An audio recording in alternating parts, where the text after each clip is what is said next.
Okay, so today let's talk about ECW. ECW. So I have a special guest today. This is my son Jamie. He's actually 10. When are you 10, Jamie? This Friday. This Friday he turns 10. So he did want to cut in and help with the channel a bit. I think he is going to help me with some reviews in the future, are you? Yeah. Yes, he's going to help with some reviews in the future. So basically what we're going to talk about today is my ECW Delta collection and why I stopped collecting these. So we'll quickly go through these in chronological order as to what I have. We have kind of like the best of November to Remember, the best of Heatwave, and then I do have a loose copy of the best of Hardcore Heaven. So that's those. Then two other compilation sort of DVDs, like a best of overall matches in ECW. We have the Path of Destruction and we have Extreme Evolution. So those are sort of like the best of ECW DVDs that they did release, that Delta did release in the UK. So next on to the actual pay-per-views and super shows themselves. First we have Hardcore Heaven 95. This there, the design for these are always, all of them are pretty sick. Yeah, behind the artwork of the disc it just says Hardcore ECW Revolution. I did actually get all of these for pretty cheap. It was during the time they were always around CEX. So anybody that's in Ireland or the UK, these were knocking about in CEX an awful lot, and at the time they weren't that expensive. I think the most I paid was maybe €13, and that was for Heatwave 98. But next we have November to Remember 95. I think this is when Mikey Whipwreck bet Steve Austin for the ECW title, yeah. We have Hostile City Showdown 96. This is very faded, but I did see other videos of other people's collections, and the cover is faded in general. So then we have The Doctor Is In. I think this had, the stretcher match with Rob Van Dam. We have November to Remember 96. We have Crossing the Line Again 97. We have Barely Legal, of course. Barely Legal 97, which was the first ECW pay-per-view. Arguably, it's definitely probably one of my most favorite ECW shows ever. The disc is pretty sick as well. Very good card on this. And the backstory of the pay-per-view itself, if you've ever seen Beyond the Mat, obviously my username would click with Beyond the Mat and you'd get that. But the whole backstory of how like the power was literally about to cut out 10 seconds before they went off air or something like that. It's pretty cool. So Barely Legal 97 is of course an essential to have for every ECW fan. And next is Buffalo Invasion. Next we have WrestlePalooza 97. I was actually looking at the price of these because I did stop collecting these, as I was saying, and I was seeing how much these actually go for right now, and I actually seen a copy of WrestlePalooza 97 recently went for €143 on eBay. Chab, €143 just for that. It's a scam. It's a scam. So they're becoming very, very rare. I did check the CEX site also. I was like, maybe I'll be able to piece a couple loose ones together for a cheap price, and it's not the case. Nothing's in stock.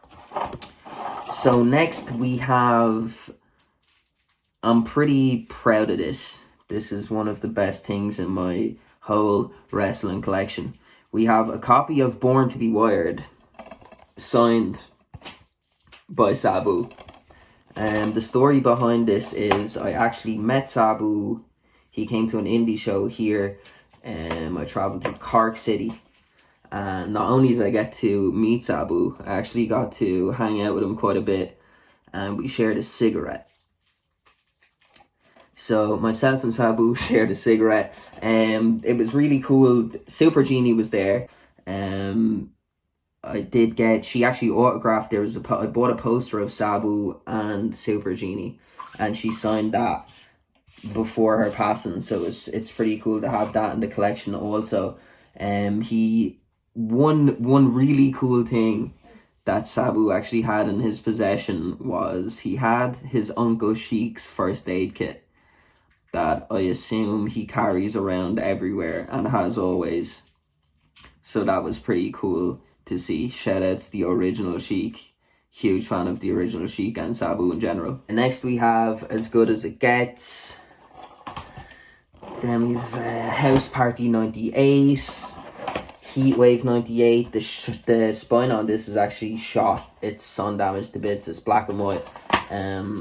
The disc is sick, but I don't know, like, it's things like this. I got it like this years ago, and just having this on the shelf in the middle of the rest of them kind of really annoys me.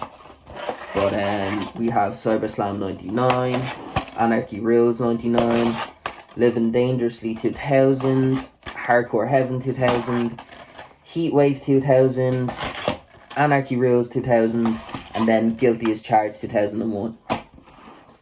So let's get down to the nitty gritty. Basically, the story as to why I decided to stop collecting these, which I kind of feel like I should have consistently continued to collect them and get them all before, I guess, the market is how it is today. So the reason is to why, and I've seen a lot of confusion on Reddit as well. If you want the original form of the ECW pay-per-view or show, you need RF video. Of course, then again, those are out of print now. And even when they were in print, a lot of people did not want to fund Rob Feinstein or Feinstein, however you pronounce it, for whatever reasons those were. I'm sure you know if you know of RF video.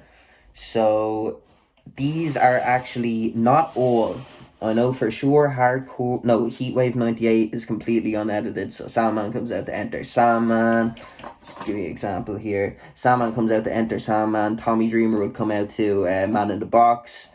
Spike Dudley would come out to, it's not Back in Black, was it? Highway to Hell.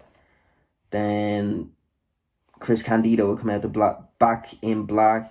And Just Incredible would come out to, what was that song? Snap Your Finger, Snap Your Neck. That. So some of these are actually edited and dubbed. And that was the main reason why I stopped at the time. And I kind of wish, I don't wish, but yeah, I do. I kind of wish I didn't stop at the time, because I could have completed them for a reasonable price, because the vast majority of what I did need was in CEX for an affordable cost. Of course, then, like, the problem with CEX is, I don't know if other people have experienced this, but there's a huge risk of the discs coming damaged, or you don't know what the case looks like. So obviously, as convenient as CEX can be, it can also be very inconvenient. Oh, I left out, I actually have a loose disc of Massacre on Queens Boulevard. No case for that. So that is my ECW Delta collection. So yes, as always, thank you for joining me and Jamie. And I guess we'll catch you in the next one.